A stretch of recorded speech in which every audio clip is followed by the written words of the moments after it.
Heavenly Father, we thank you for right now. Father, we thank you for Sarah. Father, we ask that you hold her, protect her, let her open up, Father. Let her story, let the story of her family, Father, grab that one person that needs to hear it. Father, we ask give her comfort, knowing that she is saving a soul, Father, that she's helping people. Father, give her comfort, give her relief of some of the things that she's talking about. Father, I ask that you sit with Rob and I, Father, and you help us work through this with her, that this story is told like you want it told. Father, we thank you for Bonnie and Katie, that they have the time to sit with us. Father, we ask all this in your name. Amen. Let's go to work. Welcome back to Recovery Unfiltered. It's Rob and Larry in your ear again. We don't need letters before or after our names, just two drums with a lot on our brains. Sit back, relax, let us carry the load. We've walked that dark. What? Shut up, Bonnie. It's groovy. What the hell? Don't get mad at me. I've never heard this one before. You haven't heard that yet? No. Oh, you didn't listen to the podcast last week. No, I didn't. Is this a new one? You hadn't heard that yet. It's groovy. Don't be making fun of me, Bonnie. I want to make fun of you for holding your damn mic right. Good grief. I don't want it right next to my face. Oh, God. Welcome back. Look at Bonnie's as big a turd as you are. Yes, you would think I get it. Hey, but I got to do one aside. This is for John H. Oh, boy. In this podcast, you will hear the word God and a four-letter word in the same sentence. If that offends you, and or if you're easily offended, this podcast is not for you. Go somewhere else. Okay. Was he upset that we weren't saying that, or He what? just misses it. He liked that part. Hold on. Go back to the old ones and he could hear it anytime he wants. You sit on the toilet, don't you? Good. Did he miss that one? No, the very first ones were the whole God. I know. four-letter word. Katie hates when I play that one.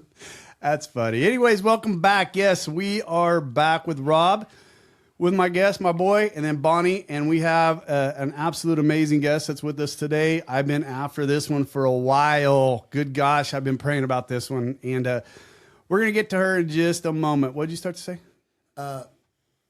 Who's the gentleman? Blair? I sent you out an email. Yep, Blair. Do a Yeah. little shout out to that guy. So we 5 had months sober. Which is awesome. Yeah, Blair. Then I had another Blair hit me out. Then there was the other guy that from Texas, from Ferris, was it, babe?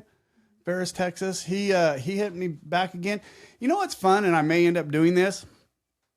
You know how we have the chat group for our men's group? Yeah. I think I'm going to start a chat group with our listeners, because these guys are like, so I got Brian, Blair, what's the guy's name in Ferris? I'm sorry. Richard. You know, I've got all these guys that I'm texting on the side back and forth, and we're talking with each other. And I'm like, shit, we just need to start a chat group with all these guys, well, you right? can throw Jim in that too. Throw Jim in that, right. So it'd be fun, right? So we'll see what happens. Anyways, you know what's funny is like so he put his phone number down. He's like, I can't believe I'm texting with you. I'm like, good God, I'm just a dummy from Waterford. Boy, yeah. That's right there. Truer words haven't been spoken. Shut up, Dick. Anyway, so I'm going to get on to our guest, right? This is one that is, and I'm going to give me a moment, because this one may or may not take me a second. So Sarah's dad and I coached together years back. I want to say 2012, 2010. I started coaching, right? Yeah, before then. Yeah, I think the time frame. So I started coaching in what, babe? Yeah. So I started coaching in Waterford at 2004. I'd been there for a few years, and then Steve came in, and this guy came in, very large personality, right? And in the precipice, I'm thinking I'm using that word correctly, of my addiction, right? I'm starting. I mean, I'm in first gear on my addiction. I'm watching this guy, and he, it's just, he's very out loud, right? He's very a lot. And, you know, and I told Rob before we get started, I'm like, I owe you guys in the men's, right? Because here this guy came in, I felt was an outsider from Houston. It's like, why is this Houston? Huskies. Why is these Houston guys here? And it was not healthy for the relationship of Steve and what he was trying to do. I mean, he was just wanting to help the kids. Now looking back on it, I mean, I was a dick. And that wasn't just me. There was a lot of us there, right? And he ended up coaching, though. He ended up taking over the JV program. He ended up coaching the baseball. He was a huge part of that program, huge part of it. And you know what? And if I could have learned anything from him, I wish I would have early. So, I mean, it was just, I look back on that now and realize that where I was at, I was starting mine. Where he was at, he was probably at the height of his. 100%. Yeah. So, anyways, Sarah, we haven't really talked about how you wanted to go through this story, right? Because I wanted you to go through this. When Miranda and McKenna came on, I wanted to see my addiction through their eyes, right? And it came out well for them, right? And we've had a couple other wives on, we've had a couple other sons on, we've had, and this is the one where I was like, wow, this gentleman took it to the bitter end, right? And as we spoke, right, as you and I spoke, I saw there was a lot there, right? So I'm gonna let you go, right? Well, and a lot of our stories oh yeah, had happy endings. yeah, This was not. No. So this is something because this happened. To be quite honest, this happens more often than our case. oh yeah, for sure, When it comes to addiction. yeah, Oh, yeah. yeah. So And don't get me wrong, I wanted to quit so many times and be like, no, I can't do this. see, You God just know? kept pushing you. And I think that's what happened back in October, even though it's been, 18 years. Wow, has it been that long? It's been a long time. Whew. How old were you 18 years ago? I was 15. Oh, wow. No, they were babies. Yeah. They were babies. I was 15. Samantha, my middle sister, was 17. She was a senior. I was a sophomore. And then my oldest sister, Melissa, we're 10 years apart. And so she was 25. Okay. Yeah. Wow. Yeah. And so, even 18 years later, I don't like talking about my dad. It makes me very, very angry and Okay. bitter and just a lot of hatred. Okay. And so I think just fear.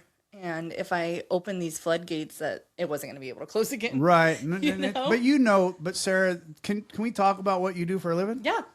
Can we get that out front before so people as they're listening to this understand where you ended up? So tell us what you do now. So I work in the field of drug and alcohol at a rehabilitation facility, inpatient.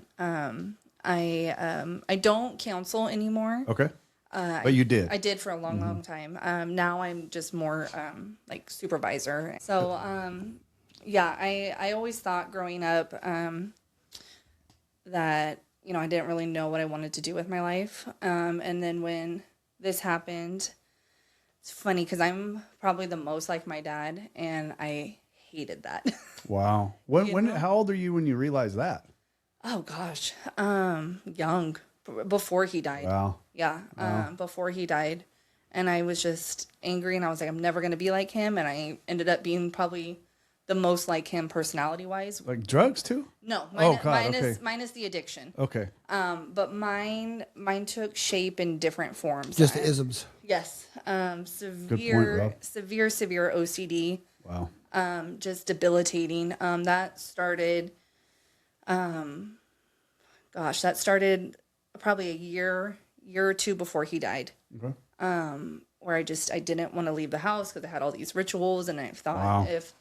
I thought that's what I could control, because I could Right. never control Right. his moods, his anything. And so I figured, okay, if I can hyper focus on this and control this, then everything will be good. Well, you have some stability. some sense of stability, absolutely. But little did I know that's not the case, and it controls you. Yeah. Yeah. Oh, yeah. So that Were you living with him? not when he died. Okay. All right. So I guess going back to the beginning, him and my mom were together for a long time. I think probably 18, 20 years. One more question. He was also a police officer. Okay. And I feel like probably this is where everything Okay. turned. Were you going to get to that part of it before it? God You're damn it, totally Larry! fine. Shut up. You're fine. You're good. So but I don't ever remember him being a police officer. He was a police officer before I was born, and then got out of it. I think before I was born too. Okay. I don't know how long he was a police officer for. But him and my mom, they divorced when I was 3. he was just not good to my mom whatsoever. And I think she stayed in it for as long as she could because she wanted to protect us and, give us some sort of stability. But he ended up leaving, and then he got married to my stepmom. They eloped and they went to Mexico. And How old were you then? 4. Oh, so it was quickly. Yeah, very, very quickly. So is this, given her age, he's older than us then? Little bit.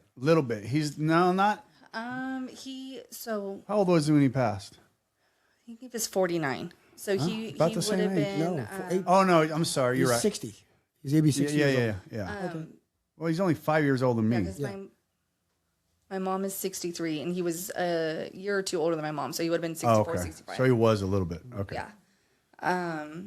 Yeah. So no, he was cheating on my mom and then left and eloped and went to Mexico. Did you know he was cheating on your mom No, at I that was- age? no. What age were you when you 3. found that out? No, She was when you 3 found, when no, that was when the divorce. What age were you when you found out your dad was cheating on your mom? I don't know. It never really was kind of talked about. Like that part Okay. is like a blur to me. Okay. I just remember Because that had to be a lot of trauma. Yeah. Yeah, that had to be a lot of trauma. Yeah. I just remember she was just there, and she did not want kids. She hated kids. Wow. So that was fun. She was never like mean to us, but she just you're there. Right. Like she liked the dog more than she liked us. So, but we have a great relationship now. She went through as much abuse as the rest of us. So I mean, we're friends on Facebook, and she'll message us and happy birthday and all that. I have no ill will against her. Gotcha. So he left, and I don't remember going kind of back and forth at that time. So when where we grew up in a modular home on a ranch. My grandparents lived in front. We lived in the back, and I say all the time, if it wasn't for my mom, my grandpa, and my stepdad, I wouldn't be here today. Wow. Okay. They're the reason that I kept going and kept fighting, because I didn't want to let them down. Gosh. You're okay then. Trust me. Listen, we don't do this purposely for that. We do this for the healing, not only you, right? Just like I said, we all knew that this was going to be difficult. Mm-hmm. We all did, right? It's just like I said, just know God is with you, protecting. Absolutely. So please be comfortable with your feelings. Okay. For once, I usually will have like a ton of anxiety leading up to something, and I felt kind of at peace this week. Good. I have an amazing coworker who has really helped me kind of let go of things. Good. And she's worked in mental health for a long, long time, and she's 22 years sober. And she just came to my office one day, and she was like, "Hey, I pray for you all the time, but what do you need prayers for specifically?" Wow. And I was just like, "Oh, okay. Well, let's talk about it." Let's go.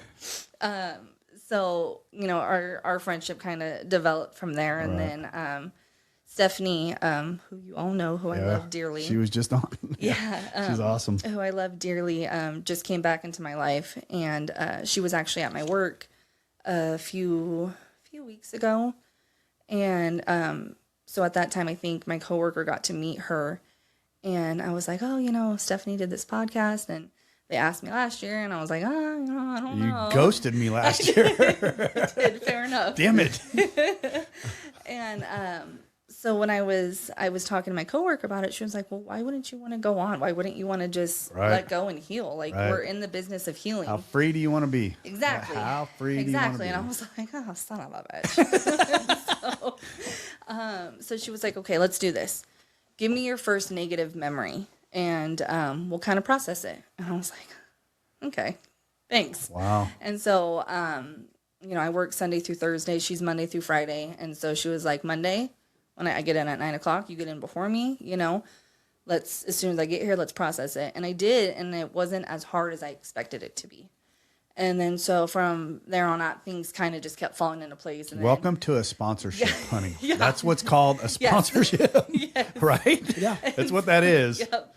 So then I got messages from Stephanie, and I was like, all right. So then I listened to Stephanie's episode, and her first one was rough. And I knew Stephanie and I were best friends in high school. Okay. I would spend the night at her Wow. house. Wow. Yeah. That's pretty Small cool. world. It's small. It's all wrapping Oh, back yeah. around, right? Yeah, I would spend the night at her house. We played softball together. Her parents would take us to our away games, all this stuff. And so when she went through her addiction, like, I lost my best friend. And where it was rumored where she was at the time, I would drive that way to work. And so I would leave for work earlier, kind of go look for her, and then what have you. And then we ran into each other at the Oakdale Farmers Market last year, and I just saw her and I started bawling. Was she was clean, She was just a Just short, starting Yeah. short for you. She's if right it's in been it. a year, she was just because she just turned 1. Yeah. Right. And so I was with my daughter, and then she was like, "Who is that, Mommy?" And I just couldn't speak. Wow. Stephanie and I were just crying, and so we exchanged numbers, and then Gave me chills. yeah, it was amazing. And so I feel like from then on out, I'm like, okay, this is, if she can do this, I can do this, because that girl has Right. been through so much. She has. Her story is incredible. Yeah. Yeah. And But look where she's at. Oh my God. Yeah, She's I'm free. so- She's free. so happy for her. And she's with one of my old coworkers. We're and I just, anxious to get him on here too. Yeah. He's coming. Yeah. yeah, He is. love him. So I love that they're together, and I love that she's healed, because it's helping me heal. Yeah. And so Good for you. yeah, Good, her good. and I were talking yesterday too, and so yeah, it's been a journey. Good. Yeah. That's awesome. So growing up in the trailer. Yeah. Sorry. You're fine. No, you know what? And that's place. where this thing goes. I'm telling you. And I told you that, Sarah. We'll get behind these microphones. We just go. Yeah. Right. We don't give a shit what rabbit hole we go down. A lot of times those rabbit holes are fun. They're the best right? part. They're the best They part. are the best part. Right. So we go. Yeah, so he got married. We kind of bounced around. I think we lived in Ceres at one point. And then we had always lived in Houston with my mom. And then he found a house in Houston. And then we were there every Thursday and every other weekend. And I remember at that time, it was fine. Like my oldest sister, she was never around. And she, was older. My parents were getting divorced. She was How much angry. older was she again? She's 10. My oldest sister 10. is 10 years Yeah, older than okay. me. And so, she was learning how to drive and all that. And she saw her out. She got the hell out. Oh yeah, for sure. You know? She Yeah. Because I get that. she knows a lot, and she went through a lot, and she remembers my mom and my dad arguing, and his mental abuse. She was in the at thick that of time. it. Yeah. 100%. Yeah. 100%. Samantha and I, not so much. And then, at that point, my mom was a single mom doing everything she could to raise us girls. I remember at times she didn't have enough money to pay the bills, so we all slept in the living room with a wood burning fireplace, and she would get up in the middle of the night and put more wood on it. And summertime, couldn't run the air conditioner. She did everything she could. And we come from a very hardworking farmers and ranchers, and so my grandparents lived in the front. And when my mom was at work, my grandparents watched us, and we were raised out in almond orchards Right. and all of that, and I loved it. Yeah. Those memories are precious memories. Those right there. Who gives a shit how we do it? But mom putting wood in the fire in the middle of the night. Those are just precious memories. Those are good memories. Yeah. As hard as it sounds, those are good memories. Yeah. Because you see it. Look what we did. We sacrificed. Right. Oh yeah, she those aren't sacrificed horrible. everything Right. for us. Right. Yeah. So I come from the Hatfields and McCoys. Yeah. I'm on my mom's side, I'm a Hatfield. Right. So we had the Hatfields, and then we had the Barkers. And so growing up in Houston in a small town, everyone knew who we were. And my grandma was the librarian for the high school. The high school library is dedicated to her. Wow. So we're always under a microscope, Oh yeah. whether that's good or bad. I have a lot of cousins, so we all grew up together. And So I always knew growing up, I never wanted to be a barker. Never wanted to be. Wow. I hated that name. And so, Because of what your dad did. yeah. Right. And so, there's 3 of us, and, we were called the Barker Girls, and I hated that. Even like one of my first jobs, the Barker Girls are working today. And I'm like, motherfucker, like, and they're just being sweet Right. about it. And here I am just cussing up a storm like, oh God. Thank God you got know? married and changed that. Huh? Yeah, that's for sure. And so I never knew really like why that anger came out until I was processing it with my coworker. And she's like, well, all of that hatred, it led you to who you are, and you tried so hard to escape it, but you went those routes in some way. And then I remember when my mom met my stepdad, he came out of the picture out of the blue. And thank God for that man, because Wow. About how old were you? they met shortly after my parents divorced. Okay. Okay, so you were 4 or 5. Yeah. And for a long that's my stepdad is my dad. Oh, wow. He raised me and taught me right from wrong. He took on 3 daughters when he had 2 kids of his own. Wow. And I remember being angry at that age too, because he would come over and I'd be so confused, and we laugh about it all the time. I would slam the door in his face. And I was like, Why are you here? why are you here? And so I would That's funny. I always slam the door in his face. And so we laugh and we joke about it now. So they're still together, Oh, obviously. Yeah. They have been together since I was about 3 or 4. They got married when I was 10, and we moved here to Waterford. And yeah, they've been together ever since. Yeah. Wow. Yeah, they just live right over here. What a good man. That's a lot to take Takes, on. That's a lot. takes a lot to take on. Oh yeah. And he's a farmer as well, dairy, almonds, all that. Little old Portuguese man. And Hell yeah. Yeah. Come on. There's Portuguese in Waterford? oh yeah. Oh yeah. We're all over, Yep. baby. We're like cow shit in Oakdale I everywhere. thought they only had dairies. Well, we got dairies. And yeah, dairies and almonds. Right. So always grew up hard. See, hard she says it working. right. Yeah. She said almonds. Yeah. Yeah, Not same. fucking almond. It's an almond. Almond. It's an almond. It's almond. It's a fucking It's almond. almond. It's an almond. Okay, is it salmon or salmon? Salmon. There's no, Yeah. but there's not a fucking L in it. Salmon. Almond. Let's go. She ain't never going to get it. So, anyways, being a Hatfield and a Barker, you were always under the microscope, and you had to be good. And I learned at a young age, if I wanted my dad's attention, then I better be good at something. Wow. And so I turned to sports. I played volleyball, basketball, softball, track, whatever I could do to get his attention. Very much the family roles. My oldest sister was the hero for a long time and the scapegoat. She protected all of us. Samantha was the golden child, and I was always the lost child. You were the middle? The youngest. The youngest. baby. Yeah. Yeah, the baby. Welcome. Yeah. Yeah. I know that feeling. Very, very much the lost child. Right. And so I remember, going over there on Thursdays and every other weekend. I don't think he was using at that point. He was a police officer, and he got into a shooting where he responded to a domestic violence case, and he had a guy came after him with the butcher knife, and he had to take his life. And I think from then on out, it kind of set the stage for his mental health. Wow. And, Okay. I didn't know that part. Yeah. And so that did a lot to him. And I think my parents kind of divorced shortly after. And then, so his, anger, and he was raised in a very, very dysfunctional family as well. His parents were full-blown alcoholics. He's the baby as well, so a lot of the lost child, Oh, yeah. That lost child syndrome. Oh yeah. Yeah, I and then he worked for Frito-Lay for a long, long time. That's right. And hurt his knee. I don't remember how he hurt his knee, but during that time period, you can get as many pills as you wanted. That was that time. Yeah. Right. Yeah. That was during that in the early 2000s. Yeah. Yeah. So he had a few knee surgeries.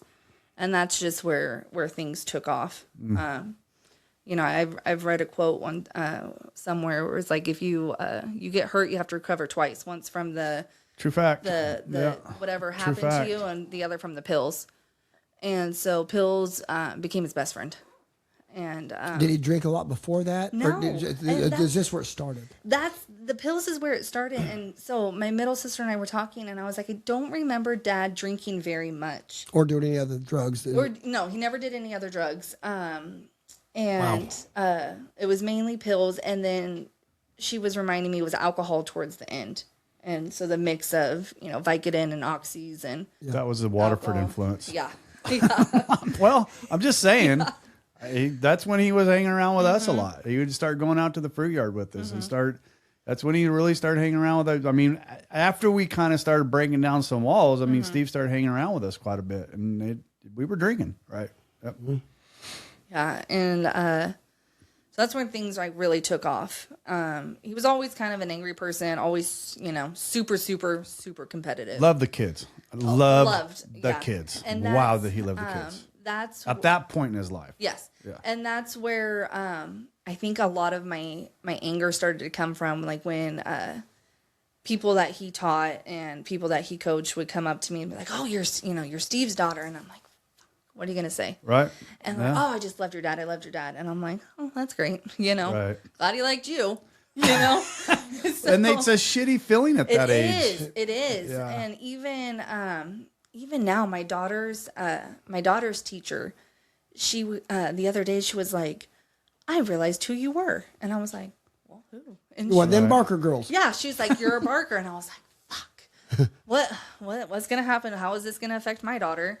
And she was like, "Oh, I just loved your dad, and your dad used to coach my son, and oh, just an amazing man." And I'm like, "Okay, good, thanks. Glad you like him." You know, and back to just that hatred. You know, he could pour it out to other people, but he can never show it to his own kids.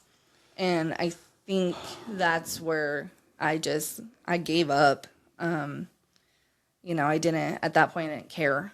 So when he got deep into his addiction, So you guys were teenagers when he was starting to get deeper and deeper. yeah, it started before then, a little bit, but definitely middle school going into high school. So probably about seventh grade going into sophomore year, because he died, I think, the middle of my sophomore year.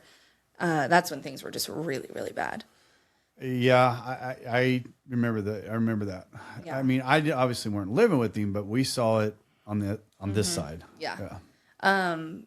So thank God for Samantha, and I think, like, as we were talking, it's best that we had done it separately. Like, Right. if she does come on here, because she's my protector. Both, Right. I mean, and- both yeah. of my sisters are. And that's but- why my daughters, it was better that they, right. Yeah. So I'll And they were protecting little sister. yeah. Right? Oh yeah. And they still do. And but I always look to them as like they'll save me. You know, but as I grew older and I'll get there with my oldest sister's addiction, I took on the martyr role, and I want to protect everybody so I didn't have to hurt my mom. What do you mean by that? If I could deal when my sister's addiction started, I was like, okay, here we go again. You know, we went through my dad's Okay, addiction. okay. You know, and I figured if I could shelter my mom from that, and I could deal with my sister and try to, you know, Okay. get her act together, then Okay.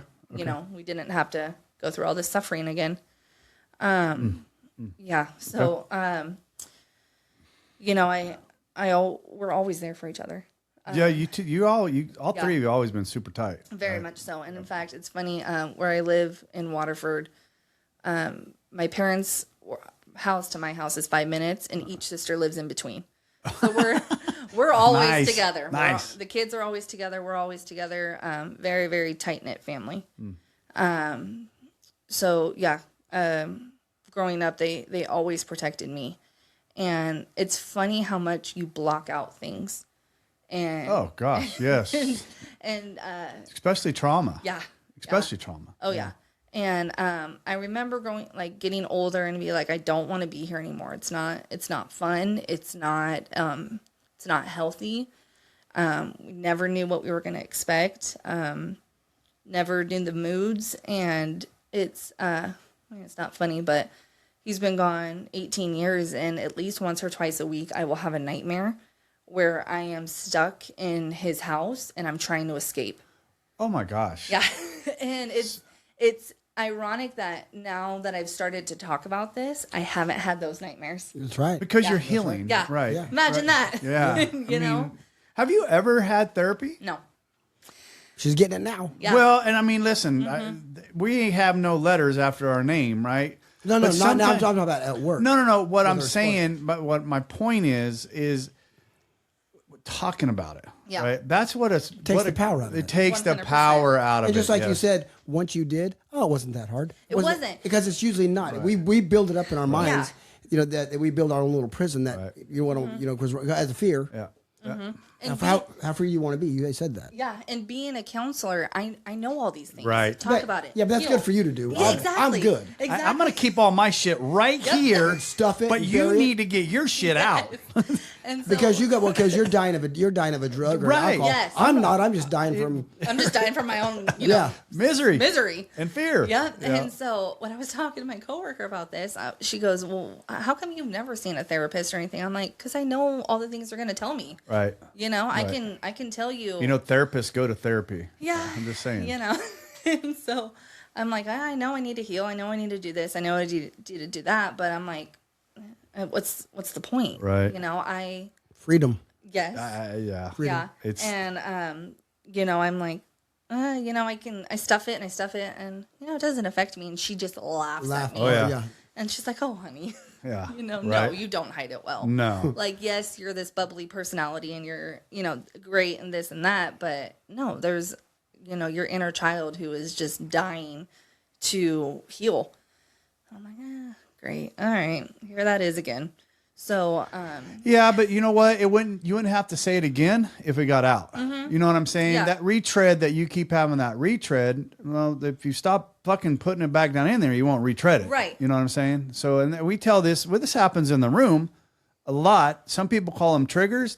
It's not triggers because you're leaving shit down inside there that Needs to come out. Needs to come out. Yeah. And Rob said it, you've said it, I've said it. How free do you want to be? Right. You know, I with Katie, I have to be completely, totally wide open. Otherwise, I can't. And today, like I said, with the anxiety that I was having, I couldn't figure out where it was at. And normally, if it's there, it's because of something I said, did, any of that. And it was been bugging me. And when I think it was Doug that said it, and it hit me, I'm trying to make this perfect. This, right? It has fucking nothing to do with me. No. This has nothing to do with me. I facilitated it. It's not about That's us. it. And God didn't even facilitate it. God just kept putting us together. yeah. Anyways. And I feel like in a way too, it's not about me. You know, It's not. It's not. And I told you Yeah. that. I literally told you Yeah. that. This ain't about you, Sarah. Yeah. It's not. It's about the other Sarah that's going to hear this. Right. Right. 100%. So yeah. Now, hold on. Because people think I'm a monster anyways. It is going to help you, right? But getting it out through this platform is not about you. Right. That's what I mean. Yeah. See, people, I I'm not a think- complete asshole. Yeah, he is. You're And I think that's what helped me go through with this is it's not about me anymore. And it's been 18 years. Right. It's time to move on. I don't want to be an angry person anymore. Good for you. And But you said anger a few times, hatred, which is Hatred. strong. That's just like Very much. taking poison, hoping someone else dies. Yeah. Yeah. Who are you carrying that for anyway? Exactly. And so I felt like that was my way of controlling it. Mm-hmm. And so the more he got into his addiction, the more it was time for my sister and I to move out. And we didn't know what that looked like. And we didn't know how that was going to happen. So I think that's where my nightmares came for a long time is trying to sneak out of the house without waking him up. Wait, And so why were you afraid to move out? Were you afraid that he was going to hurt you? oh yeah, Really? yeah. So he was. I did not see that in him. It was the psychological part of it. Okay, not So- physical. but physical every now and then. Really? So his physical came in with competitions. And everything Wow. was a competition. That's why we Right. had to be the best. And Right. if you weren't the best, then don't talk to me, really.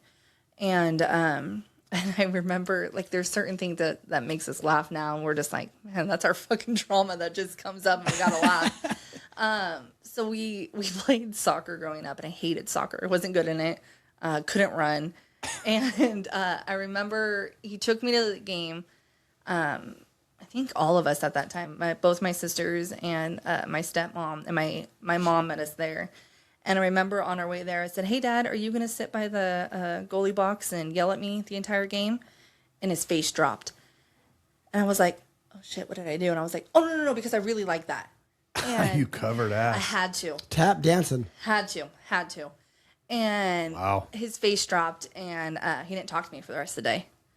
And I think at that point, I knew, like, okay, I have to watch what I say, watch what I do, because it's going to affect him, and then it's going to affect all of us.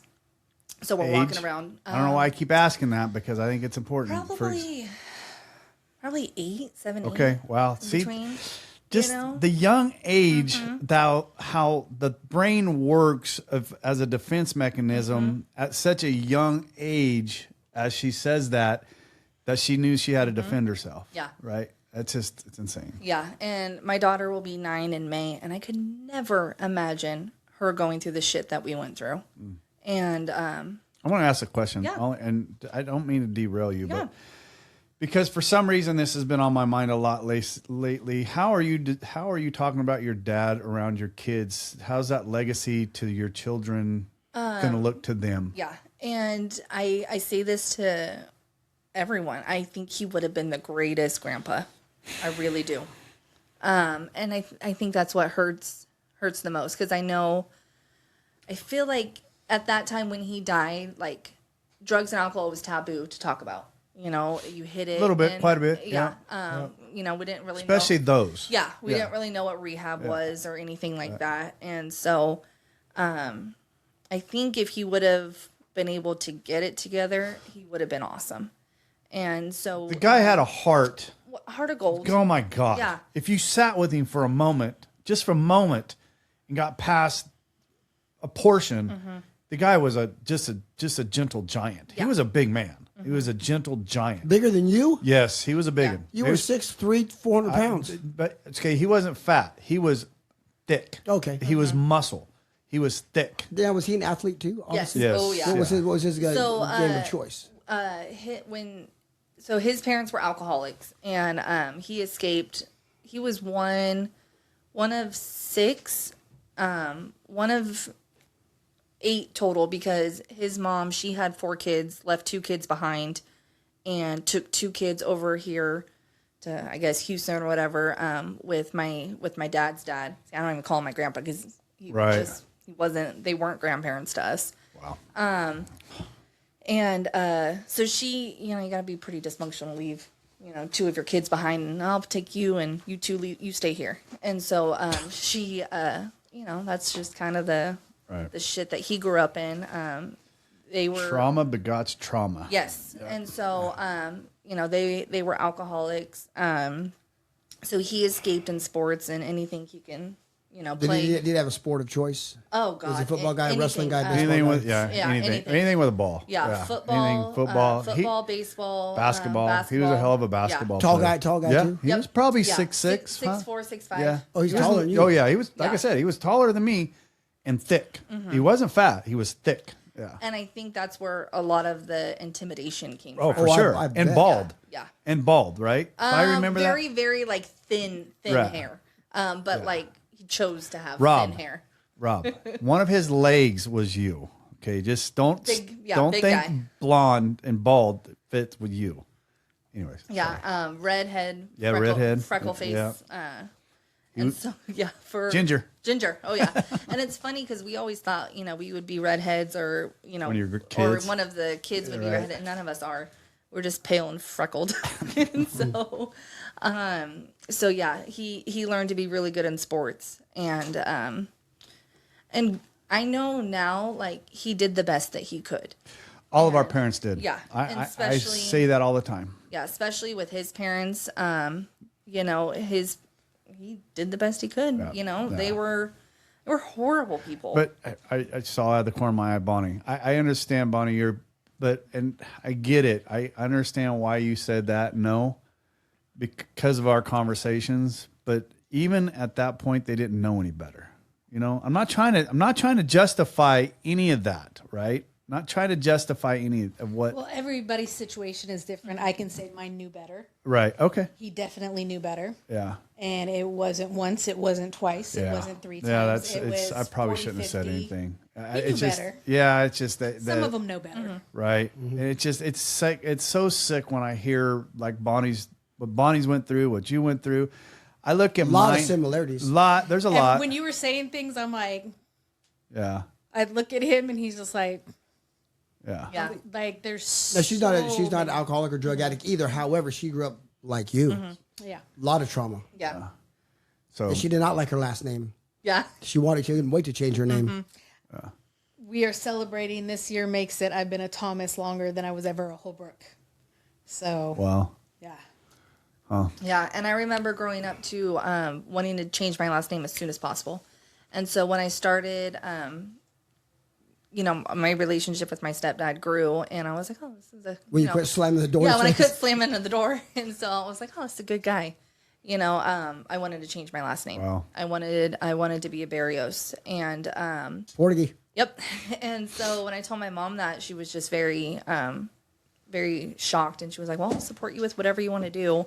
And she talked to my stepdad, and he goes, as much as I would love that, no, Wow. Good for him. because she, she's a Barker, and she's gonna get married one day, and she doesn't need to change her name to escape. I love her. She Good loves, for him. Yeah, and Good. That's looking back, yeah. Extreme logic Yeah. to teach you, right? Extremely. Yeah, and so I stayed a Barker for many more years. So yeah, he was very, very competitive, and so that intimidation that we had to be good in everything to get the attention. And I was average in sports. I did good. I love softball. I love volleyball. But Samantha was the all-star. She was the best. That's the And oldest? That's my middle sister. Yeah. Was he mad that you weren't a boy? Probably. Yeah. Just thought I'd throw that out. Yeah, he definitely raised us like boys. Yes, he did. Yeah. Yeah. And I think that's where a lot of my mask came from, my insecurity, is because I either had to be the best, because I wasn't going to be a boy, and if it was if it's second best, then don't share it. Right. And See, we didn't get that from the outside. Yeah. We did not get no one any ever of saw that from that. the outside. We really, and that's why I think and I don't mean to keep interrupting you, because what Sarah is explaining to what we saw, right? I saw some stuff that was not normal, right? But what I also saw is the love that he's poured out to a lot of those kids at that school, right? I saw that, and how much he cared for some of that program, and that's what we saw, right? And to hear that now, I mean, I'm not shocked whatsoever because we know mask, like you said, but to see that he didn't coach that way, right? He did not coach that way. If he would have coached that way, he would have taken a lot more shit from us, right? But he didn't coach that way. He got invited to coach not only the boys football, the boys basketball, and the boys varsity baseball. He was very, very much in just, what was the word? I mean, he was very involved in the high school. yeah, very much so. Yeah, so nobody ever knew anything, and you sure as hell didn't talk about it. No. So again, that goes. I gotta hide everything. I gotta walk on eggshells. Gotta be careful what I say, and that's a lot for a That's kid. a lot to carry. It's a lot to carry for a For kid. a teenager. Yeah. For anybody. Teenage But teenagers girl. especially, Yeah.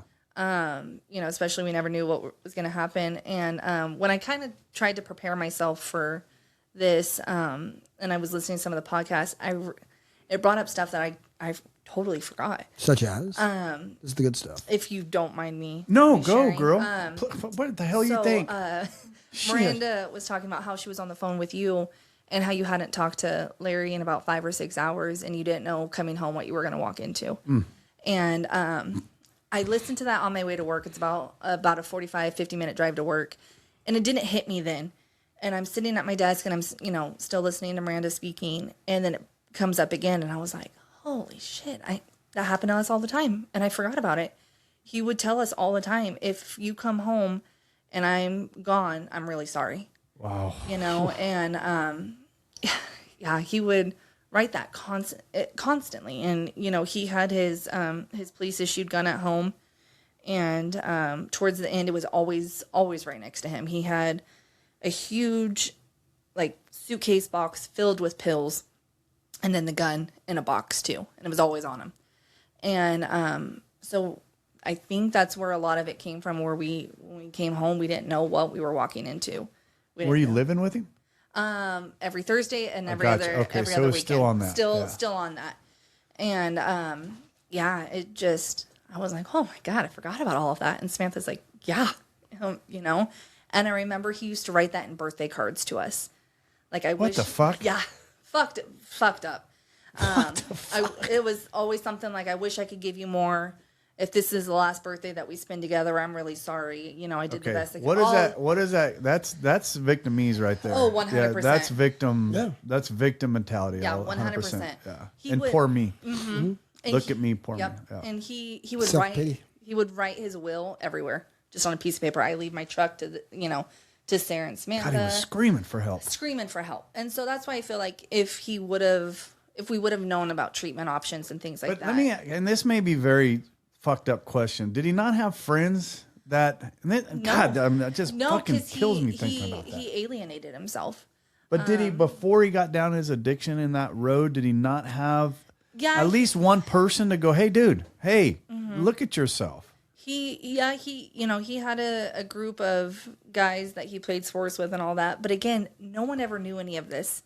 Just like you didn't. No, and I got it. You got to see what he wanted you to see. No, I got it. No, I understand. It's just, I had I guess the other side of that is I had a family that was watching me do it. So, I mean, you guys were watching but didn't know what to do. Right. Right. At that point, I know your mom and dad have been divorced for so very long, but was your mom saying, hey, we need to get him some help? Does she even care that much? No, she cared, but again, I don't think none of us knew what to do. Okay. With him being a cop, do you feel like he was protected a little bit more? Like no one wanted to say anything because that might be... No, because I don't think he was a cop for very long. Okay. I never remember him being a cop. Okay. I could see if he was a cop when we were, still young and growing up, then something like that. But I think he got out of that before I was born. Okay. So it was a very short period of his life. But how long after he had that shooting incident did he leave? Do you know? I don't. But couldn't have been long. I don't think it was long. Yeah. That'd have to leave some trauma. Yeah. Well, I mean, To kill another man like that. Mikey, the Right. guy that comes to our meeting, Right, he was my little Marine. On his page, he don't mind if I say it. On his step work, part of it was that he never wants to take another human life. Yeah. Can you imagine having to put that on paperwork? And a 4-step, right? Yeah, he was a little. I've sponsored a He few. ain't little. Well, He's just short. He's round. Anyway, but I sponsor a few. Marines. Well, yeah, servicemen. I'm just a Navy guy. But yeah, but You just but gave him that's a part ride. of it. I mean, but that's some people can handle it and some people And cannot. cook their dinner. Yeah. You gave them rides and cooked their dinner. Damn right. And came home. Yeah. So, that probably set the scope for everything. And, so always angry, always, mask, cover everything. You don't talk about that stuff. None of that. And so, when I felt like it just became, normal, as fucked up as that is. No, it's not. I mean, you adapt to the temperature of the room, right? Yeah. I mean, you do. So, we always knew, be careful, walk on eggshells, don't say anything wrong, don't bring up anything that's going to piss them off. And then it just, it started getting heavier and heavier. And then just, I guess, being a cop and what have you, you don't trust anybody. Oh, no. You don't trust anybody. You don't. Hence the reason why you didn't have a lot of friends. Yeah. Yeah. You don't let people in. back to the wall. You know, you always want to keep your head on a swivel. He would always tell us, don't walk with your hands in your pocket. Don't walk like a victim. Right. You know, so that that would, you know, kind of set the tone for, okay, this is normal. This is what we do. You know, we don't walk like a victim. We hold our head up. We don't trust anybody. And then so for me, that affected my relationship with people. Is I don't trust you. What are you trying to get out Your of own. me? Yeah. Yeah. Okay. What are you trying to get out of me? You know, I kept pushing everybody away. And so that anger kept showing up, and I was just an angry teenager. You know, everything out of my mouth was fuck this, fuck you. Just misery. And lived that way for a long time. He got married a second time, right? Yeah. Did his wife leave because of his addiction? Yes. Second Yeah. one? Mm-hmm. And you still have a relationship with her, Yeah. you said? Okay. Yeah. All right. Yeah, she left probably about 3 years before he died. And then that just kind of spiraled everything. Right. And you know, good for her for getting out.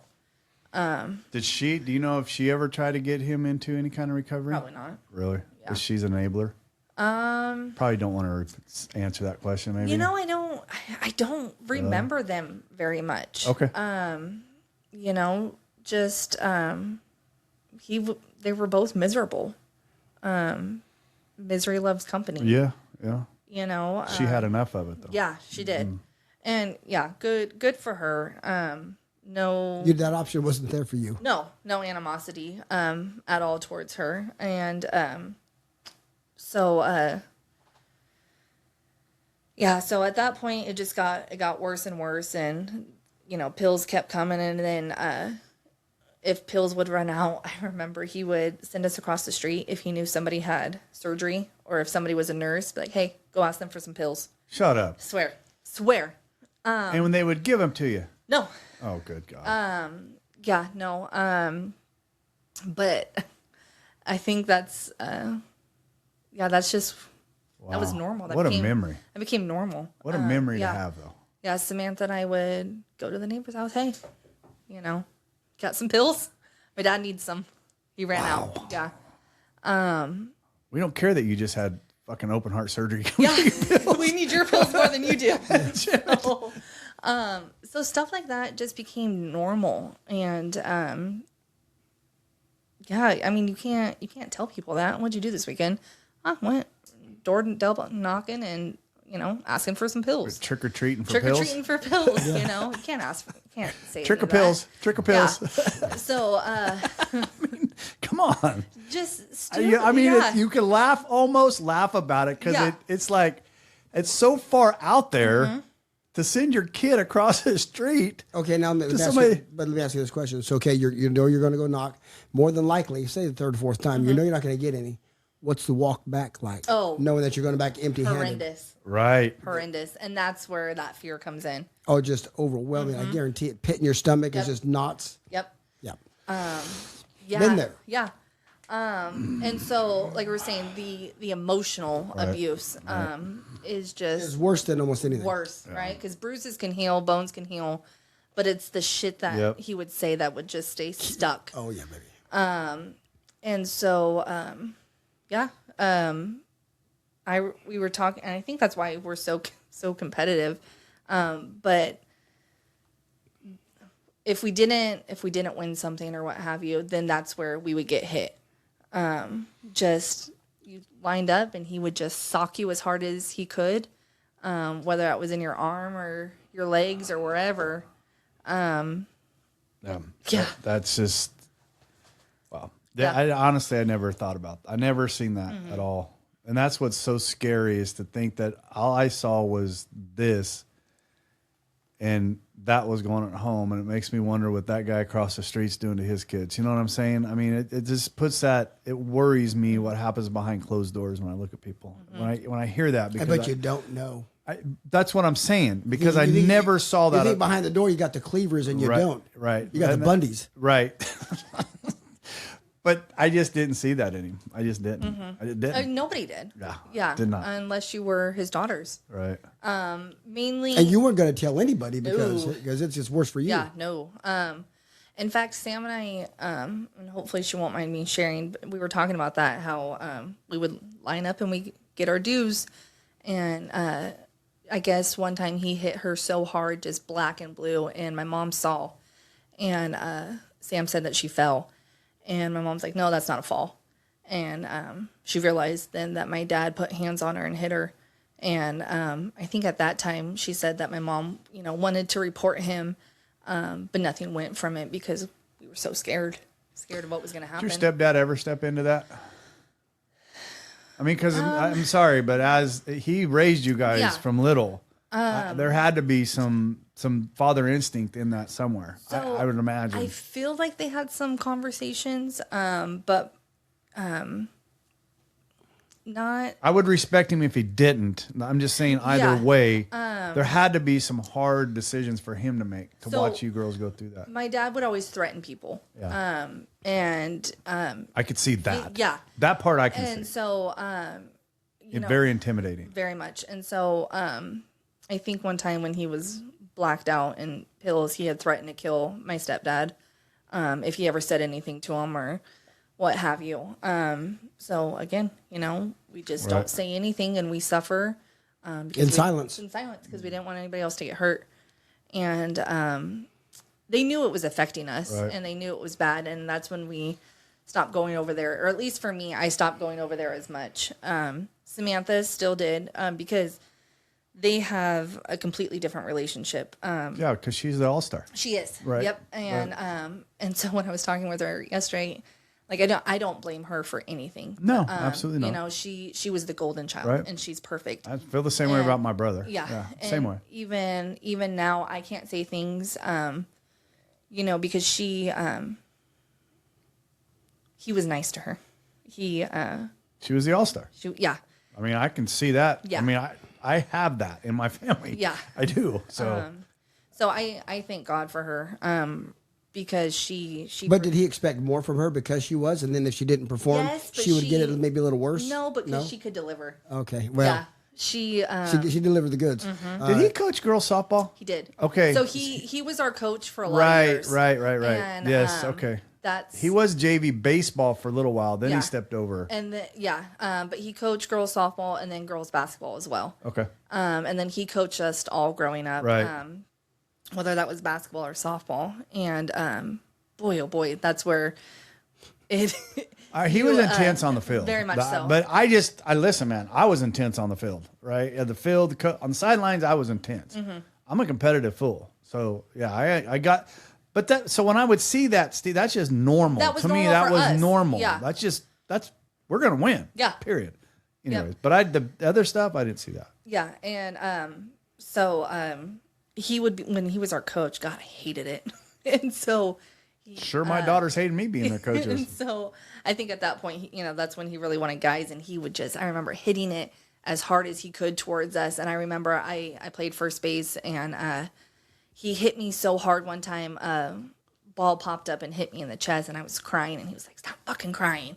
Like, suck Probably it up. hitting them harder to you than anybody else. 100%. And I remember the assistant coach was like, "She'd probably back off a little bit." Nah, she's fine. And just harder the next time, and you better fucking get it. Right. That I see. Yeah. That was him. Yeah. And so that's where a lot of the anxiety came into play. And then the OCD started because, God forbid, if I forgot one of my pieces of equipment, you're going to explain to your coach why you made everybody late. Right. And so I would just remember counting things. I'm like, okay, I got 2 pairs of cleats, 2 pairs of socks, got my sliders, whatever it was. I just remember counting everything up and down, up and down, up and down.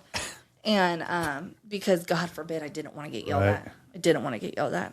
It's what you can control. It's what I can control. It's what I thought I could control.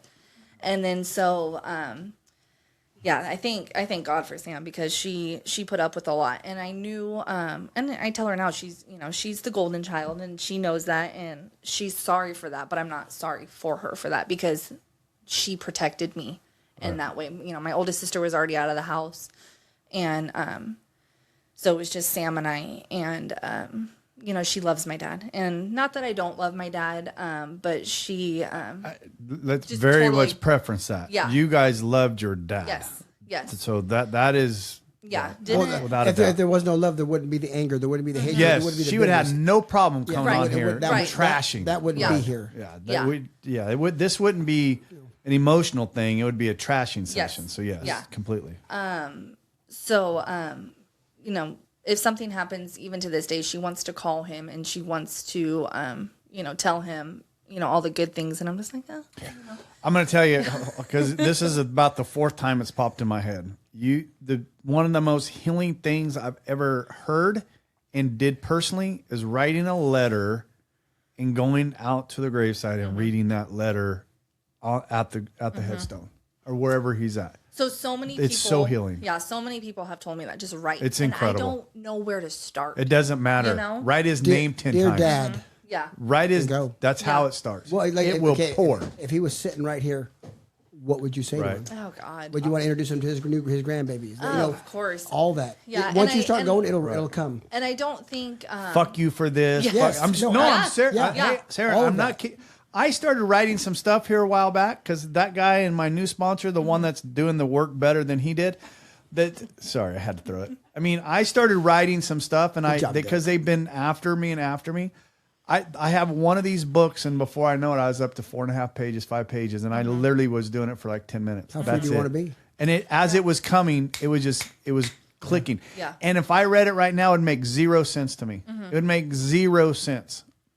But it came out, and as more it came out, and Doug was asking me, he's like, how'd it go? I'm like, dude, it just dug up some shit that I haven't thought of for years. It dug up some stuff because we talked this, and like you said, it came up. And as I was digging into that, more shit was coming up. And I'm like, God damn, I thought I was getting this out, but it's just it's stirring the mud underneath. Yeah. But that stuff that's down underneath that mud, that's the shit that's got to come out. Right. Right. That murky stuff on top is just the low hanging fruit.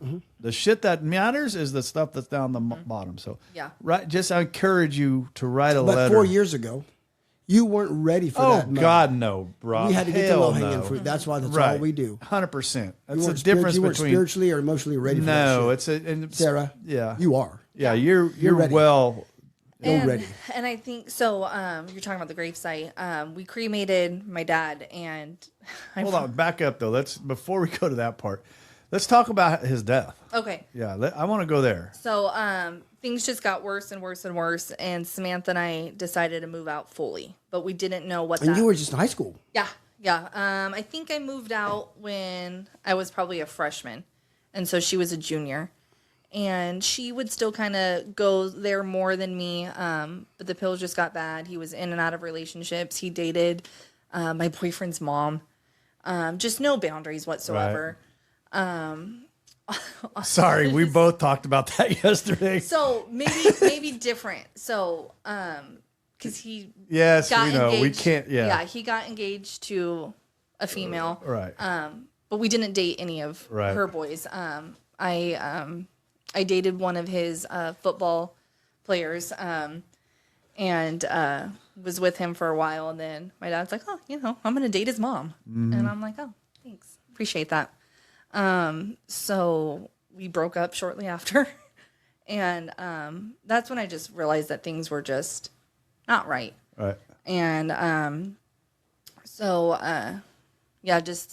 and going back to the psychological part of it, I remember being in 5th grade and the May dances, yeah.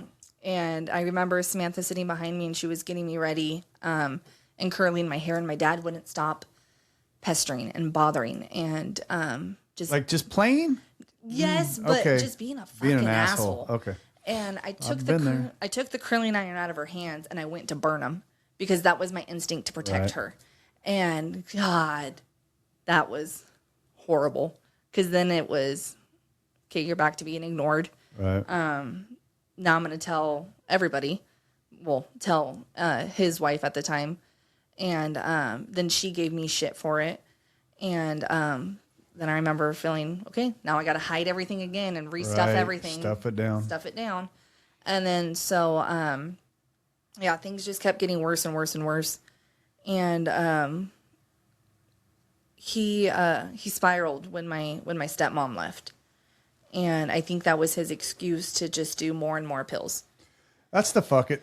Yeah. Right. That's the fuck it. Yeah. What good am I now? Right. There ain't nobody here to watch me. Nobody here to yell at me. My kids moved out. My wife moved on. Right there. Yeah. Perfect. Yep. And so I remember these red and white duffel bags that my sister and I would live out of every other weekend.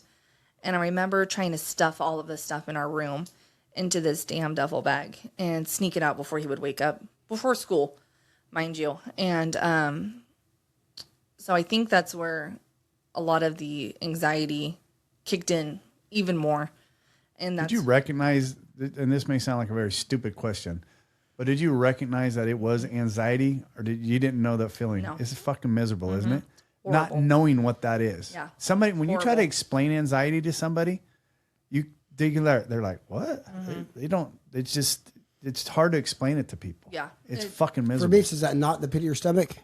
They just, yeah. It used to make me gag. I used to be in the shower and just gag, Yeah. and Just just like the throw up. anxiety would get so bad I would just dry heave. Yeah. You did, but you didn't even want to eat anything, so you would dry heave. And we had that as kids, as fucking kids. We had that shit. No kid should have anxiety, and I just knew how to live with it. right? You know? we learned to Yeah. adapt to it. Yep. Fucking disgusting. Yeah. And so I think that's where a lot of the nightmares came from, is just learning how to escape from that house and survive. Right. And so we moved out. We were living in Waterford at the time. And my stepdad noticed a change, and he's like, man, the girls are doing better. You know, Fear's gone the away. fear's gone away for the most part. We would still get the phone calls. He would always tell me, okay, I'm going to call you. And we would joke. He's like, okay, my people are going to call you. And I'm like, yeah, my people aren't going to answer you. My people are going to call you. Yeah, that's one of With his his personalities, jokes. one of his Gotcha. jokes, you know. Gotcha. And That I can see Yeah. in Steve. He did have a few personalities Yeah. come from time to time. oh yeah, Yeah. And so I'm like, yeah, my people aren't going to answer you, you know. And so I remember going weeks and months without talking to him, and I wouldn't. Would you see him around the school though? Was that period of time when he was coaching and you He were was there? coaching. Samantha was there more than I was. Okay. I would go every now and then. But But you graduated from Waterford. no, from Houston. Okay. I think that's where my Yeah. confusion. Okay. Yeah, we graduated Houston through and through. Okay. All right. So yeah, you're one of those. I really don't know why. You're one of You those. know what? He went to Waterford because nobody would have him in Houston. No, we heard that. Yeah. That's one of the things where we had a problem. Was like, if Houston didn't want him, why the fuck is he over Yeah. here? Right. Yeah, and because I had some family members who worked in Houston, and their way of protecting us was keeping him out of the schools, and you know, he would get kicked out of just about every game, you know, screaming and yelling. I'm like, fuck, you know, and the embarrassment and. Right. Wow. Yeah. So, and I remember one time towards the end, Samantha and I were just talking about it. I think when my kind of manic anxiety came into play is he was dropping us off at home, at my parents' house here, across the street in Waterford. And I still don't know what happened to this day. I don't know if I was hallucinating, but I thought there was these pack of dogs that was coming across the street and they were going to attack us. And I remember screaming, like, nobody sees these dogs that are going to come and get us. And I looked at him and I screamed at him and I was like, this is your fucking fault. You know, you love Samantha more than you love me. Like, everything just exploded and I have no idea what happened. Wow. Yeah. No, I have no, and Sam and I were talking about this the other day and I was like, did that really happen? Like, were there actual dogs? And she was like, I don't think there was dogs, but I remember you yelling. But I think that's just where I just couldn't take it anymore. Right. You had a reaction. Yeah. And so she stayed with him as much as she could. I think she was trying to help. But I wouldn't talk to him and I wouldn't reach out to him unless he called me. And if he called me, it was, you know, whether or not I would Hit or answer. miss. Yeah. Right. And so before he died, you know, the phone calls kept coming of, you know, if I die and, you know, I can't, you know, I'm not here, just know, like, I love you girls and I did what I could. And God, it breaks my heart. yeah. And, Good you know, grief. and I, again, at that Breaks my time, heart for you girls. yeah, again, at that time, I think it's normal, you know? Oh my good Lord. So, I was at softball practice and, I got a phone call from, my ex-boyfriend's mom and said that your dad's been in an accident. And I was like, oh God, is he dead? Because every phone call, I didn't know if it was going to be the call, if he was dead or not. And so I remember running out of softball practice. Samantha was practicing on a different field. And I said, we got to go. I think she drove at that time. And I said, we got to go home. We have to go to the hospital. Dad's in the hospital. I don't know what happened. And I remember her reacting for once and acknowledging the pills. And she was like, he's fucked up on pills. I know he is. Oh, wow. Okay. And that's when I saw her being angry. And I don't ever remember her being angry about it before. And so we all went to the hospital. And I went back with my brother-in-law at the time. And my sister's first husband. And I remember seeing my dad there in the bed, and he had, they pumped his stomach. He had charcoal all over his mouth. And he's like, it's not the pills. I didn't do this. I didn't crash because of the pills. I'm like, okay. Charcoal. Where does the charcoal come from? So when you're overdosing. Oh. They pump you with charcoal. Oh, God. Absorb And, the poison. Yeah, absorbs. I didn't know that. Yeah. I did not. Okay. Yep, it absorbs it, helps you throw up and get all of that stuff out. Okay. All right. And so he had charcoal all over his mouth. And the only thing I could think of was like, fuck, well, now his truck is fucked up and now we don't get his truck. And Well, that's practical. Yeah. And so I was like, well, that's the one fucking thing that he was going to leave us. And the many wheels that he rode. Damn it. Because at that time, too, his addiction turned to buying things. And he would buy sports cards, bobbleheads. Yep. Remember all that. All very this stuff. vividly. And he's like, this is going to be your inheritance. This is going to be worth millions. No, he used to bring him to school and show him off to everybody and God. say what he spent on it. And it was insane. He would bring it into the coach's room and show us that. Yeah, I can remember that. Yeah, just this is your inheritance. Right. And so I remember always coming home and there's another freaking package. And I'm like, oh, great. There's our inheritance. And Sort of like Katie and her Amazon. so, but at that time it was eBay. eBay was huge. Right. He was always on eBay. I just said that yesterday. And then I think that's where everything kind of, too, he always wanted to show how much he had but kind of give it away. So he did. I remember that too. He was giving God, away. he gave a jersey. So okay, the I know football, exactly. the Tillman jersey. So here's the thing. Shit, I forgot about that. Yeah. So, and that picture popped up the other day. And I was so pissed off. I'm like, all these people fucking love you and you're so fake and all this stuff. And I'm like, you're giving away stuff that you can't even provide for us. Forgot about that. We would come home or to his house, and we never knew if we were going to have food in the cupboards, or what was going to happen. Right. And it was funny because I took my daughter to her best friend's last night so she could spend the night, and we started talking about sloppy joes, and I hate sloppy joes because that was the only thing my dad towards the end knew how to cook: sloppy joes and pickles, and Chili beans and hot dogs for me. So that was the only thing that would be in the cupboards. So we never knew if we were going to eat or what have you. But he would. So it would make me mad that he would keep buying all this stuff and then he was giving it away. And so this jersey, I can't remember which kid he ended up giving that to, but come to find, Do you remember? he was a little skinny boy and blonde hair. I'll think of it in a minute because I remember it vividly. Vividly. Yeah, and so It wasn't one of the Marchies. no, but he would always hang out with one of the marches. I think his name was Zach. He got a Tillman jersey. Yeah. Right after he got killed. Yeah. Yeah. And I remember it was a big thing, but come to find out, I don't think it was real. Maybe not, but it was already in a shadow box, so yeah. nobody can get into it. Oh yeah. What we discovered is he would practice autographs and he would sign everything. So There you go.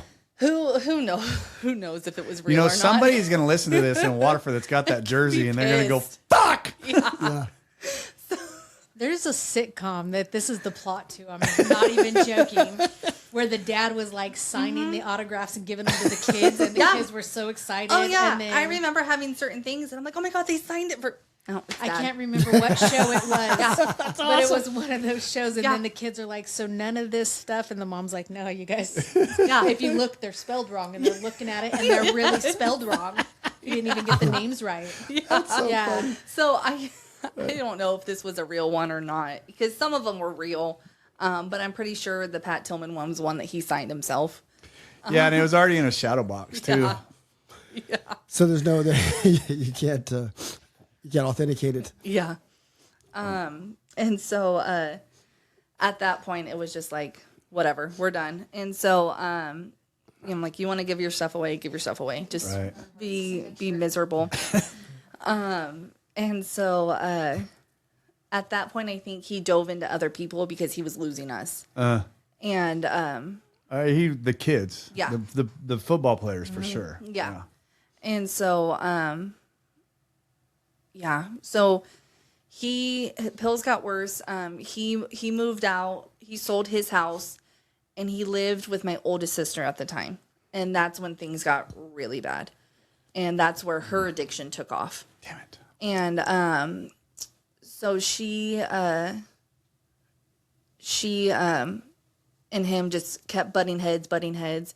And then she kicked him out, and he, I don't know if he got a house here in Waterford, or he went and lived with his sister. But he lived with his sister towards the end.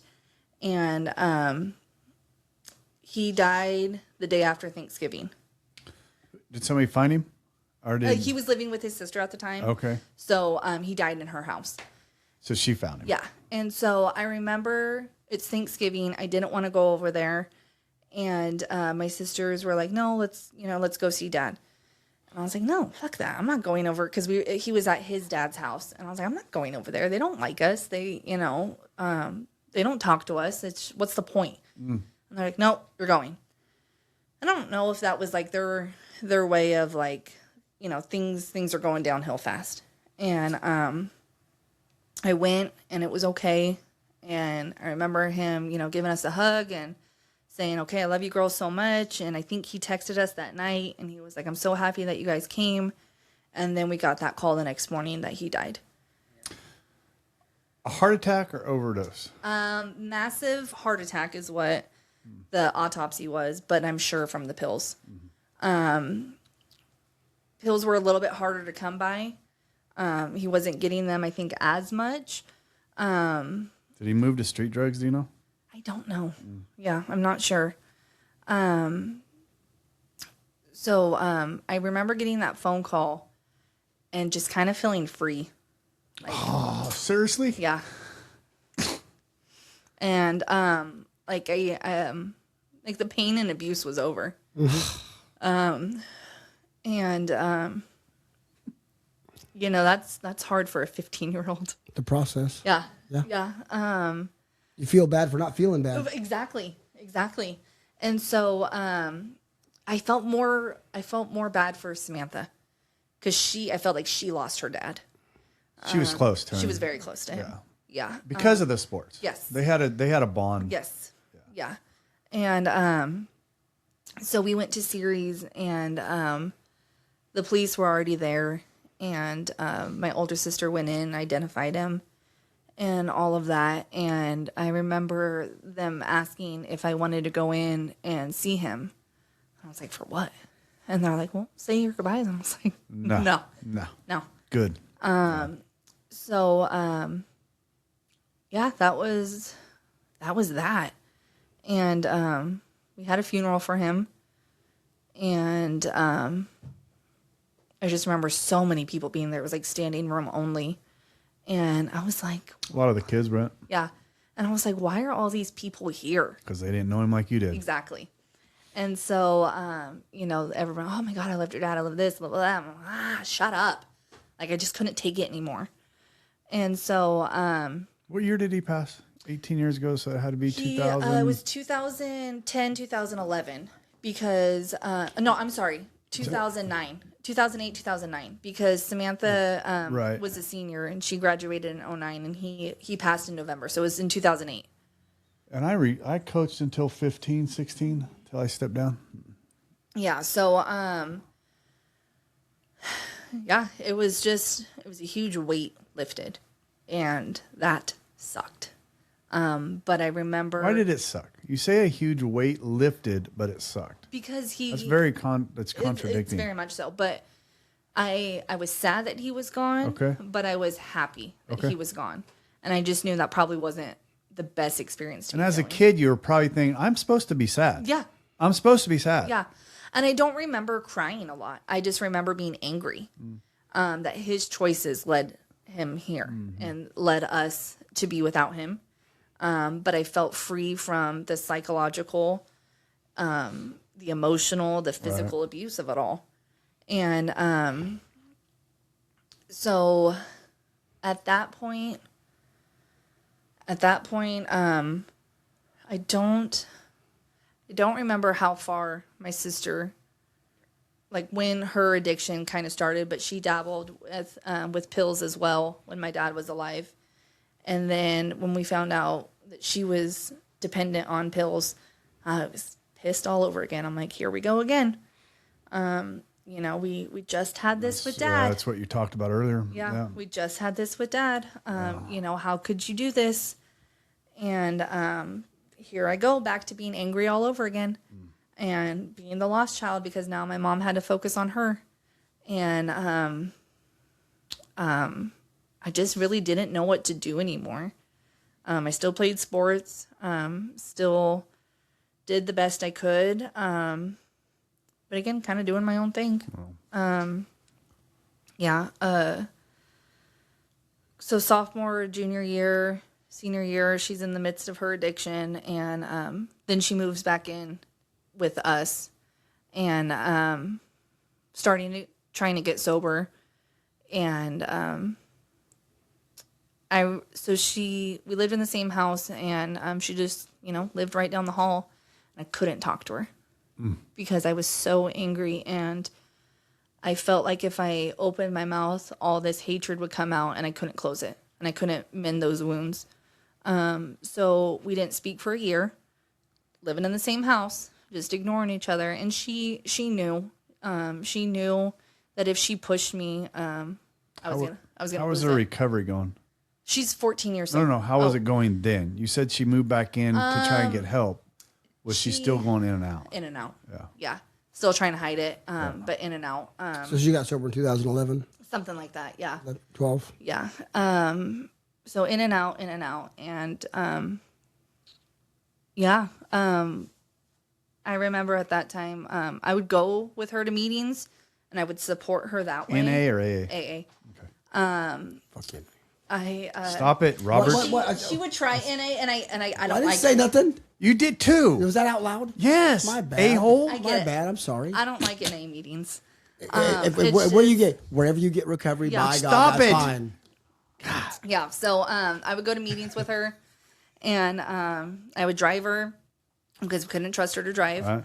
And I couldn't speak to her for a year, but she knew I supported her, and she supported me, but I just couldn't talk to her. We're thankful for that because she is, along with Samantha, my best friend, and You guys are tight. 100%. We talk 4 or 5 times a day. All right. But you cremated. Sorry, we're gonna come back to that. Okay. You cremated your dad. Yes.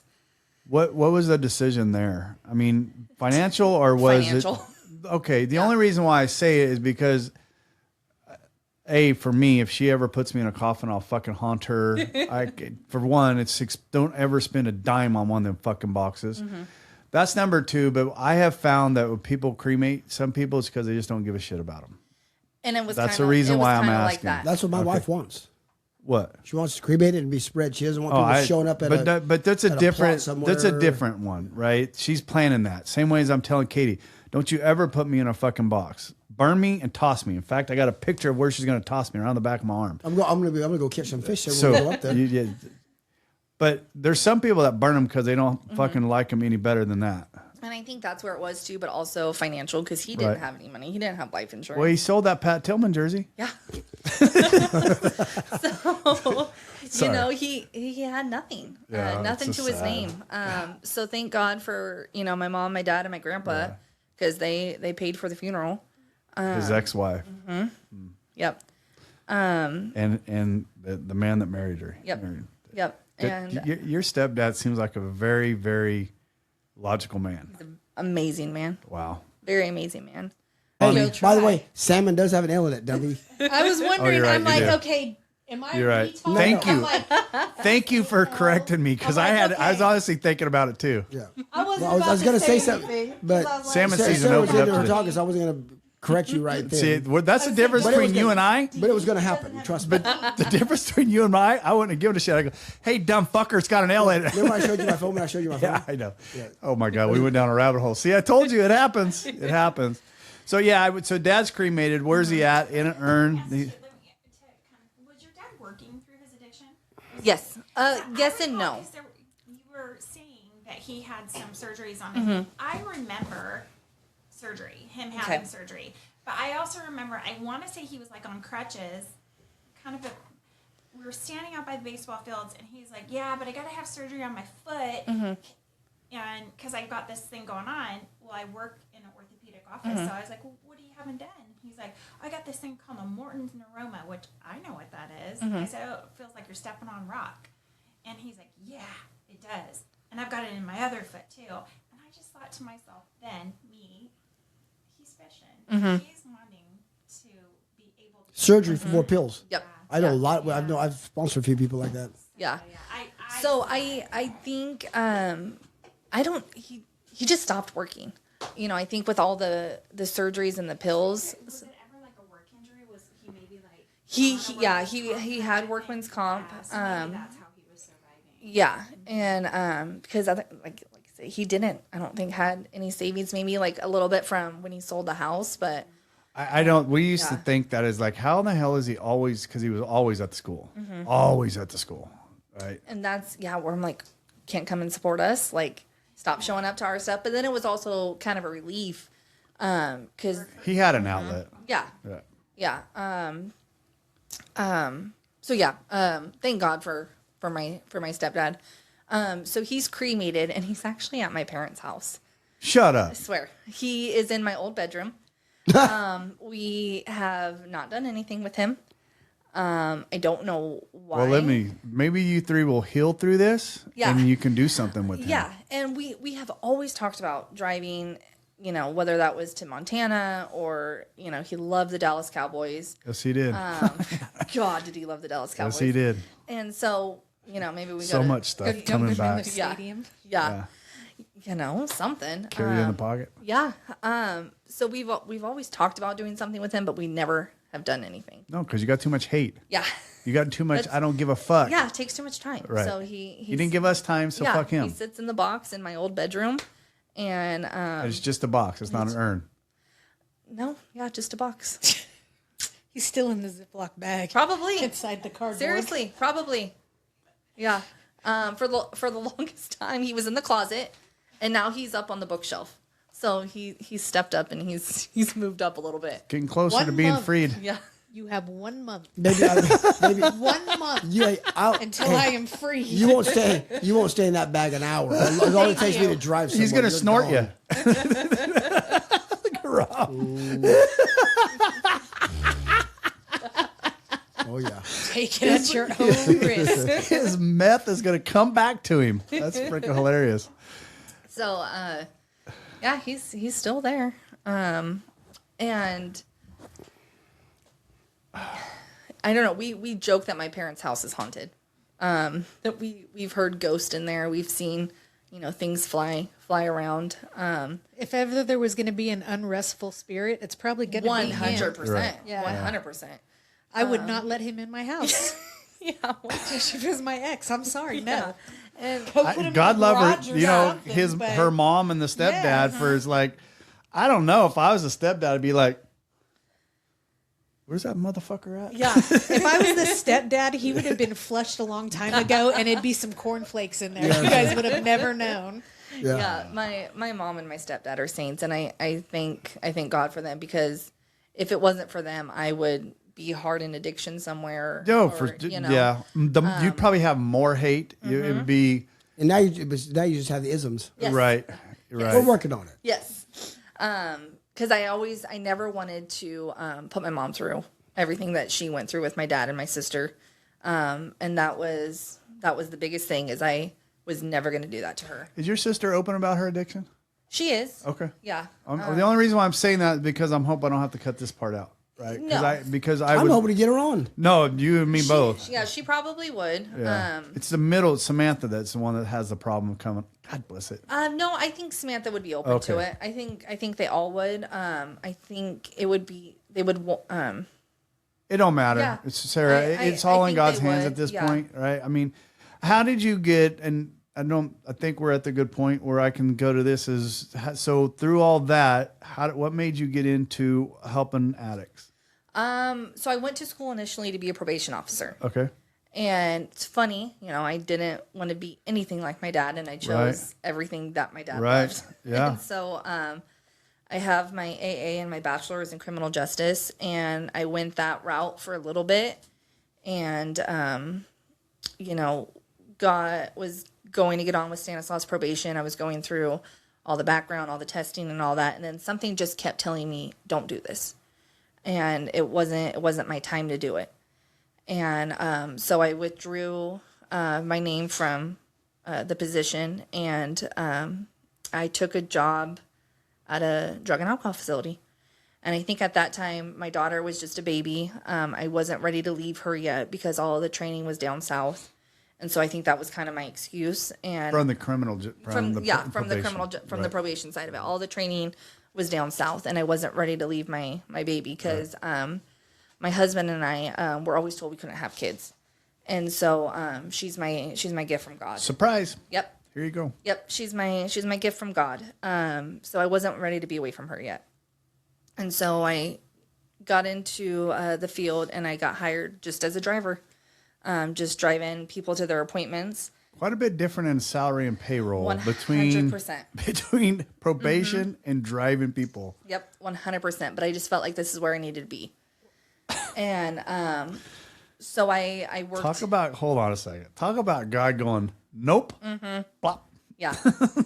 Yeah, 100%. And so I worked my way up from there and became a drug and alcohol counselor. And at that point, I felt like I needed to help people, and especially help kids that didn't have the help that we had growing up. Do you tell your story to them very often? Very little. Okay. Yeah, very little. I've been in the field for 6 years now, and I couldn't imagine doing anything else. Probation's always there if I want to do probation. But Isn't it rewarding?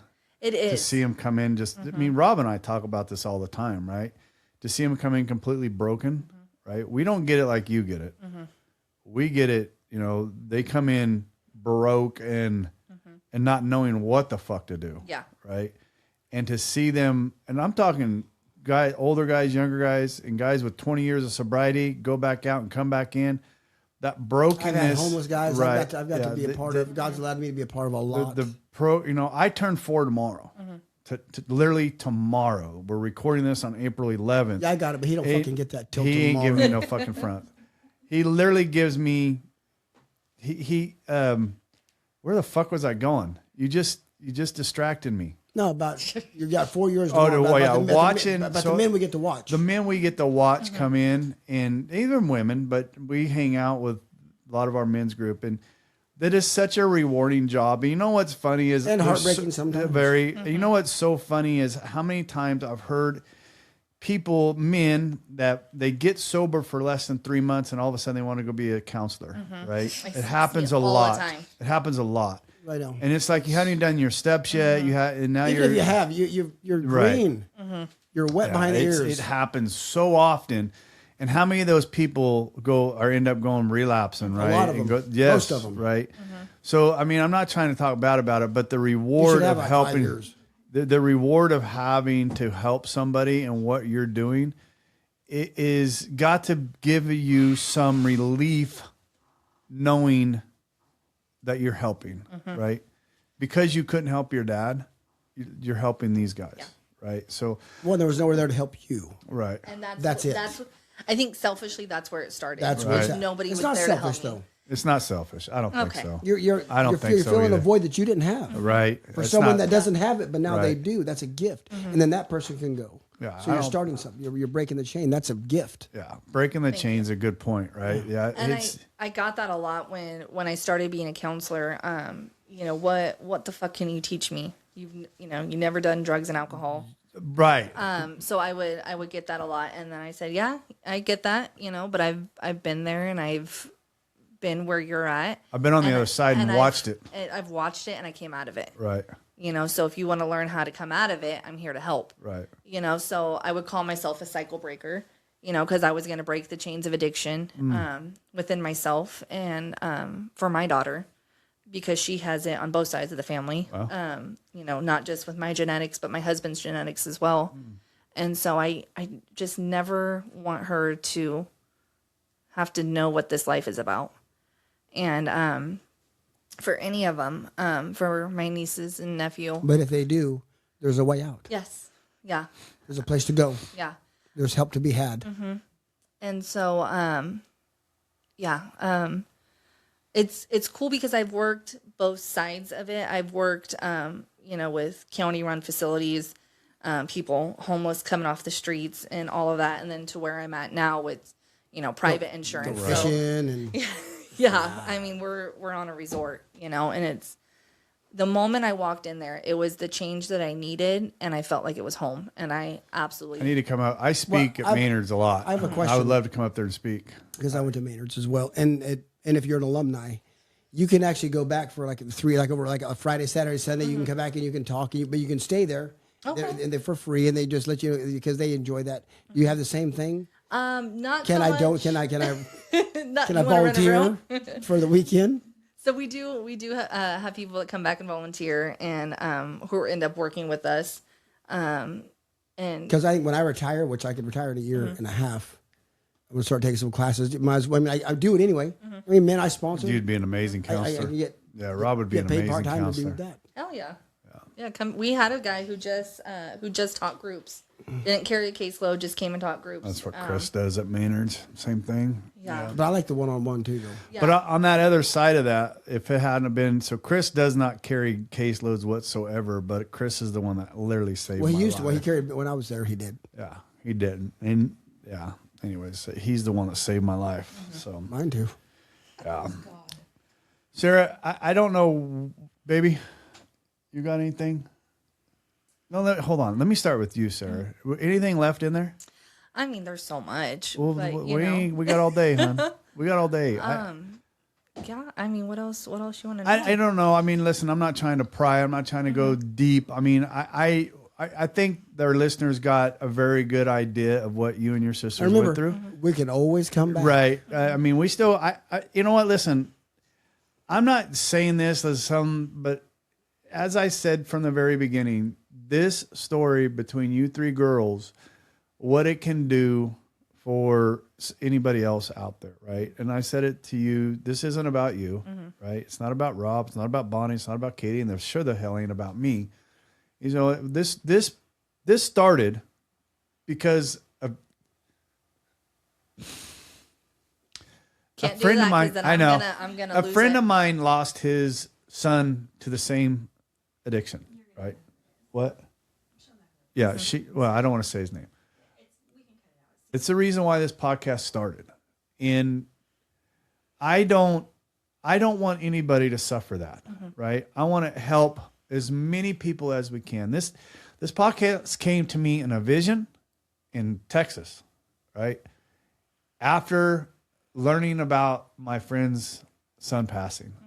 And I couldn't help my friend understand why he couldn't help his son. But I get that because that's scary when I because of how close he was with pills and his Right. addiction. I've always gone the opposite with it. So pills scare me, Right. and I never because I know I'm either all in or all out. Right. And so my daughter, when I had her, she was an unexpected C-section, and I didn't take any pain pills with her because I was just so afraid that it would turn me. And after I had her, I had really, really, really bad postpartum depression. But I kept pushing and kept going through because of my family. Right. And I was in school at the time, and I had her. I was at Stan State getting my bachelor's. I was in an accelerated program, so I had her 2 weeks after the semester ended, and then went back to school about 3 weeks after I had her. And Wow. yeah, so and luckily a lot of my stuff was online too. So yeah, just scared of pills, you know. And, and I can see that, right? I've talked to other people that the same way that they get scared of pills, and it's, you know, and then there's the people that you know, that's just because, you know, let's look at this for a minute. I'm sorry, I may end up not cutting this because these are very real conversations. Because, you know, when Tiger Woods just had his accident and rolled over, and they found the Percocets in his pockets and that kind of stuff, and I can remember listening to the announcer. The guy talking, I don't remember where it was at, but it says that, you know, he's had so many surgeries that he's had to, you know, this is just where his lifestyle's at. He has to take these because his life is full of pain. And I'm like, fuck, is this where I'm going to fucking end up? You know, and I don't want that, right? I don't. And it's a fucking miserable place to be. And it's just like, you know, here's this guy with all this fucking money that he could have a surgery wherever he wants. You know, is he saying that he's in pain just so everybody makes it okay that he's taking the fucking pills? Correct, right? And I know that. But man, do I check my fucking self when I hear that kind of shit, because it's like, I don't want this shit. I don't want this. But fuck, when I hear that, I got to go, you know what I mean? It's this, you know, and I know how those pills can just be so quick. They can. And I keep her involved. I keep as many people, I keep these guys involved as much as I can. And because it's redundant at some point, it's redundant, right? Oh my God, Larry's having another fucking surgery. But I mean, fuck. I mean, we go back to what we've coped with for a lifetime, right? If we don't truly get through it, and work through it, and all of this is stemming back from a wreck I had in 1988, right? Due to alcoholism. So be it. And I don't know, man. I don't know how much of this I'm going to cut, but there's some important stuff in there, because I think it's extremely important. We talk about 90% of this podcast is alcohol, right? And I had you getting hot, Bonnie? You having a flash. Ignore me. You know, 90% of this is alcohol, and I think talking about the pills, it's addiction. It's everything. It is, and you know, and you know, and I said this from the very beginning. I felt that I did your dad wrong, you know, when we were there, but I was at the precipice of mine and he was in his, right? And let's be honest, he was not a nice person to get he was a little different, right? You know? And hey, we had our clique, right? And we had our clique at that point. When he came in, we had a pretty thick clique of coaches around there. And he was an outsider, and you know, and it was bad. And then, you know, as I gotten sober, and when somebody brought your name up a while back and told me where you're at, I'm like, oh my God, all that came rushing and flushing back, or you know, back into me, and everything. And I'm like, I got to get her on here. And I think that's what led me away too, is because of how, you know, you knew him, you know, and that's scary. I watched a lot. Yeah, and that's scary. I watched a lot. I mean, I could tell some stories that you don't need to hear that would go, huh. You know, they're just shocking stories. I mean, I've watched some shocking things, and it's just, and it's just, a man in addiction is brutal to watch. Yeah. Anyways, we're rambling now, Sarah. I absolutely, Rob and I and Bonnie and Katie were blessed that you came here. Our listeners are blessed that you came here. What God has done to bring you here has been nothing but short of a miracle. Thank you very much for coming on here. I pray that your sisters will come on here. Oh, I know they would. Yeah, I think that putting the three of them together back to back to back would be amazing. But if we get them, we get them. And then Rob, and I understand that, right? I get it. I think so many people are going to want to hear the rest of it. But like Rob says, it is what it is. But I'm the salesman in the group here, you know. So I'm still. There's so much. There's a lot. There's so much. Same way with my two daughters. I mean, there was a lot. Miranda said a lot that I never heard, and McKenna said a lot that I never heard. But they would have never said it together in the same same building. They lived in the same house and saw things differently. 100% Very differently. It's crazy how you see things. Like two people in the same exact house going through the same exact thing will come up with such different perspectives Oh of yeah, it. very much so. And I think that's what's so great about the family roles is how each of us saw his addiction and how each of us took that. You know, with Melissa and her addiction, and she's just celebrated 15 years sober. That's rough. Last Saturday, 15 years sober. Nice. And Damn, I want her on here. yeah, Do you know? Does she go to meetings still? she's very involved with CBC. You gonna stalk her? And- You gonna go show up at her meeting? Shut up, Bonnie. He is. He's gonna Go stalk back. her, and he's gonna go show up at her meeting. Go back to your So, heat stroke over there, would you? She, The throat punch is coming too, It fucker. was behind the ears. I had to take them off. I could feel it starting to like beat up creep back up, there. Yeah. She's very involved with CBC. She goes to Celebrate Recovery there. Okay. Did she get sober through Celebrate Recovery? She did. So she went to an outpatient treatment in Modesto that's no longer there, and but very much got sober through Celebrate Recovery Really? and AA. We definitely need that one on here. And AA. And AA, very much. Both. Like, Awesome. Yeah, Put that out there. the Turlock, one of the Turlock fellowships, Great her and I fellowships. would go to all Right. the time. I've heard a lot of good things. I've never been over there. There's great fellowships over there. We ought to take a trip over there. The men's group. Yeah. Yeah, she got sober through there and then met her husband in the rooms, and he's 15 years sober from meth. And They both live around here? oh yeah, Oh, that's right, you Yeah, said we it. all live in Waterford. Yeah, parents actually just live up the hill right here, and yeah, Mel's around the corner, and then Samantha's around the corner from them, and we're around the corner from Tell them to Sam. walk their ass over here. Let's Yeah. go. So yeah, it's they all have a great stories. And We'll get it. Yeah. Stop yawning. Sorry. Fucker. So yeah, I'm more than certain they would all come on. Sarah, I'm blessed. Thank you. We are blessed. Thank you. We are blessed. God love you. I hope this helped. It did. Yeah, it? very much so. It's crazy that I didn't really have a lot of anxiety coming into it. You let it go. You let your Yeah. fear go. Yeah, But and that's the biggest think thing about is the the letter. fear. I think That letter is huge. It's coming, and I think with the help of my coworker, it'll come a lot faster. I think what Rob said, and just right, dear Dad. Dear Dad. And go. Yeah, It'll pour. and I feel like if I do it now compared to the holidays, because November, December are usually kind of a wreck for all of Right. us. You know, with him passing the day after Thanksgiving, his birthday is New Year's Eve. Wow. My grandma, my mom's parents, my grandma died of cancer on New Year's Eve, and my grandpa passed of his cancer on New Year's Day. So those You got some stuff. yeah, those months are really hard for us. So during those times, it's hard to put pen to paper. Yeah. You know? Good thing it's only April. Yeah. See, but then my procrastination, I'm like, No, no. we're And it's April, only Saturday. We're good. It's only Saturday. April's good. It's only Saturday. We have Yeah. time. So I'm very, very grateful for you guys and for Stephanie for giving Yeah, me that God loves Steph. that gentle nudge. Was it really? Steph was gentle? It was. She was a gentle nudge. Yeah. I told her to be hard on you. I was like, Steph knows best. She knows her friend. Yeah.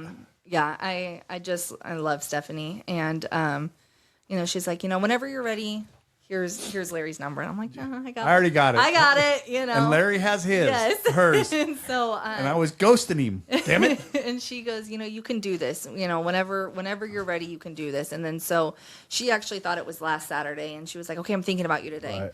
And I was like, thank you, I appreciate that, but it's next Saturday. And so her and I have kind of been texting on and off this week, and she's like, you can do this, you know, and The best part is these guys were all mad at me because I threw an extra recording day in. We're recording Saturday. They're like, Katie was like, why are we just? I'm like, because I ain't letting her get a fucking way. I'm doing this shit before she changes her mind. So when, I had just finished listening to Stephanie's newest episode, and then when you guys had mentioned me, I was working out and I was listening to it, and I was like, well, fuck no, I gotta do this now. So I got called out. yep. And so I was like, okay, I just need a few minutes of being Right. brave. And so when I texted you and I was like, okay, this is me being brave. You I can did. do this. You literally what she said. Yeah. And you pretty much text me back instantly. Oh, I had my hand on my phone. Yeah. And I'm like, My phone in my hand. now I got to do this. And so when you said, okay, Sunday, April 12th, I was like, well, shit, he's not giving me any chance. No. And so, you know. Hey, listen, you got to remember, I'm a salesman. Above all things, I'm a salesman, and I know how to close a deal. Yeah. You chop the head off before they have a chance to run away. Yes. And so, you know, I work tomorrow. And so when you said, okay, we're doing it Saturday, I'm like, well, I don't think I have any plans. And if I do, they're getting canceled. Right. You know, this is. I wanted it. And so I kept thinking, like, okay, you know, should I keep going through with this? Should I bail out? And I was like, no, I can't bail out. I can't do that because then I'm a quitter and I can't quit. Right. You know, and that goes back to all of Dad it. will yell at you. Exactly. Dad will yell at you. That box will start shaking on the shelf. After. When I go to my mom's house, something will fly out of that room. You know? Your old room, the Ziploc is exploding. Oh, yeah. Oh, that's funny. And it's funny because, you know, my parents, you know, usually when the kids spend the night, they're either in the living room or they're in my parents' room. And there's, you know, 3 other bedrooms down at the end of the hallway. And so they're slowly turning that in. And I think they're going to redo my old room into the kids' Playroom. You know, well, they have a playroom but they're going to put a bed in there. So I'm like, well, I think now we probably got to do something with Dad because. I tell you what, you get your other 2 sisters on here, then when you're all 3 done, then you guys can go do something with Dad. And I think, you know, for so long our excuse is just life gets in the way, you know. That's not true, but though. I know. Yeah, but Well, let's be honest. No, it's call true me, fact. yeah, call me on the bullshit, you Right, know, and right. because I can bullshit all day, but I know deep down it's because I wasn't ready, we weren't ready.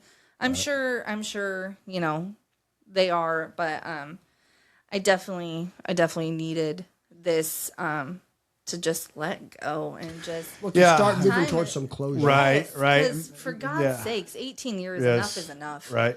You know, no, because 100%. God, all of that just manifested into everything. And here's one thing to think about, and I could be wrong. I'm not a therapist. I'm not a psychologist, but you may be carrying enough of that to where when you get rid of it, your kids are going to notice that something different in you, right? Because you're carrying something still in there. And when your kids are going to notice, I don't know what made me think of that, but you're still carrying something. You're going to feel it. And when you're feeling good about yourself, people around you, it's just, it's infectious, right? Your kids are going to feel it. Your husband's going to feel it. But more importantly, it shows them we don't have to carry this bullshit. Right. How old are your kids? I just have one. I have a daughter. She's going to be 9 in May. Oh my gosh, she's right there. Yeah. She's right where you were at. Yeah. And How to actually process life. And that girl, my husband is half Portuguese, and I'm not Portuguese, but my stepdad came from the Azores, and so we're Portuguese by association. Right. And so my daughter, So you're not greenhorns. No, my daughter, we just call her. She's a little old Portuguese lady, and the things that she says are just hysterical. She's wise beyond her years. And I remember when I moved to where I work now, I didn't realize how much my old job affected her because of how busy I was, and I was constantly on my phone. And so when I moved over to this where I'm at now, she was like, "Mommy, you're not on your phone as much." And she was like, you're here. Right. And I didn't realize like how much that affected her. Right. And then so, you know, she knows when I'm not okay.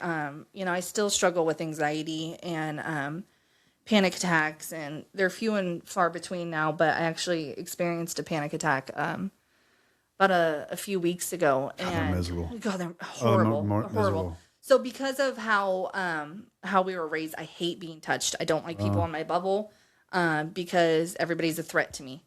And, you know, I got to keep my shield up. And so I hate being touched. But when I'm having a panic attack, I need that huge, intense pressure. And so I remember I texted my husband, and he was on his way home from his parents' house with our daughter. And I was like, hurry up, come home. Get Paisley settled in because I had to, you know, I don't want her to see the emotions. Right. Oh, wow. And he just squeezed me for like a good 20, 30 minutes. And And then I finally calmed down, and then I came out of my bedroom, and Paisley, God love her, she's just like, Mom, you're good. You know, she was like, shake it out, you know, you're okay. Take some deep breaths. And I forget how intuitive she is. Oh, God. And how I've always taught her to feel her feelings, and because we couldn't feel our feelings, Right. you know, especially if they were negative or whatever, unless we were winning, don't show your feelings. Right. So I never wanted her to be like that. So, you know, I'm always getting to her level and showing her feelings. And then she calls me on things in her little Portuguese way. That's awesome. And God, you're doing for her what your dad couldn't do for you. Yeah. And God love you for everything you're doing, Sarah. You know, it's amazing to, you know what, everybody wants happy endings, right? And what you're doing is, like you said, you're a cycle breaker and you're a chain breaker, and you're doing that. So that's a happy ending, right? We're moving in a 100%. different way. And all this, and you know, this podcast, whatever, if it gives you girls closures and it helps another person, God answered, right? God answered. So awesome. Thank you so much for being here. for Rob, having once me. again, I love you. Bonnie, Katie, you're the best. Shut it out, girl. Thank you for listening to the Recovery Unfiltered podcast. If you'd like to reach out to us, please email us at recoveryunfilteredpodcast@gmail.com.